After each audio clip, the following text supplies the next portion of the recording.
Something very strange just happened in the world of Gen V. For weeks now, Cipher has walked through rooms like a ghost wearing someone else's skin, taking over people's minds with the flick of a wrist. No one has been able to stop him, no one has even resisted him, until Polarity. The moment plays out almost like it was meant to be burned into our minds. Cipher raises his hand, the same gesture he's used to bend others into puppets. His face is blank, not blank like a man concentrating, blank like a marionette. And for the first time, it doesn't work. Polarity doesn't fall under his control. He doesn't collapse. He fights back, and in one violent, shocking movement, throws Cipher through a window. And that's when the questions start. How was Polarity able to resist him? How did the one-man Cipher wanted to end up breaking him instead? To answer that, we have to go deeper, because this isn't just about one moment. This is about the history of Godolkin, the hidden fingerprints of the burned man, and the dangerous truth that Cipher might not even be fully in control of himself. Earlier this season, Cipher tells Marie something subtle.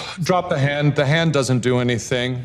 Feel it. That line might have sounded like simple advice, but when he raises his own hand to attack Polarity, it suddenly becomes a confession. Because why would Cipher, the one who told Marie not to use her hands, be using his own? That hand isn't a choice. It's a string being pulled. It's not Cipher controlling. It's Cipher being controlled. And that brings us straight back to the burned man, Thomas Godolkin, the man who once believed that if you could control the mind, you could control the world. Every experiment he touched was about dominance. Every subject he touched became less human and more tool. Cipher isn't just his follower. He might be his greatest experiment. Polarity is the opposite of Cipher in almost every way. He's old school Godolkin, a legacy Supe, a man whose power has always been tied to something raw, something physical, the metal in the world around him. His son, Andre, controls metal, and Polarity, he's the origin of that legacy. Now imagine Cipher's ability, a silent invasion slipping into the brain like smoke through cracks.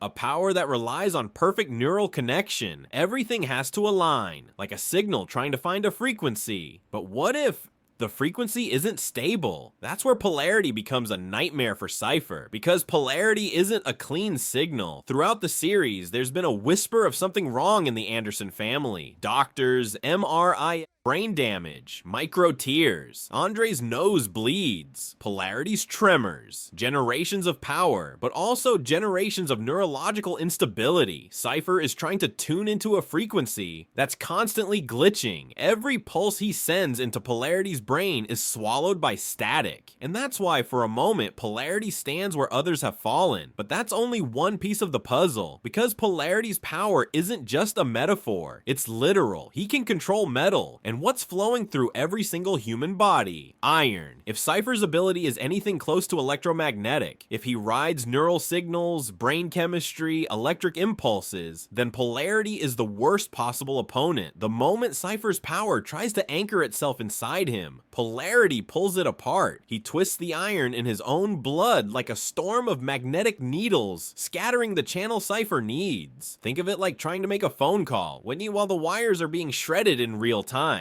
Cipher is still strong, but suddenly, for the first time, he meets resistance. Everyone else drops like a marionette. Polarity doesn't. And it's not just iron. It's not just noise. There's something deeper, something written into his blood decades ago. Back when Polarity was a student at Godolkin University, he was part of the first generation of enhanced experiments. His powers aren't a shiny new compound V trick. They were built in the messy, brutal early days when Godolkin was experimenting on everything: brain structure, neural mapping, V stability, even genetic immunity. It's very possible that Polarity carries a mutation Godolkin never intended to create, a mutation that makes him incompatible with whatever Cipher is using. That's the irony. The same system that made Cipher into a weapon may have accidentally forged the one man who can't be controlled by it. But then there's a more unsettling layer. Cipher isn't free. Cipher is a puppet. When his hand goes up, it's not his will. It's Godolkin's, or something that's living inside his mind, a burned man who never really died.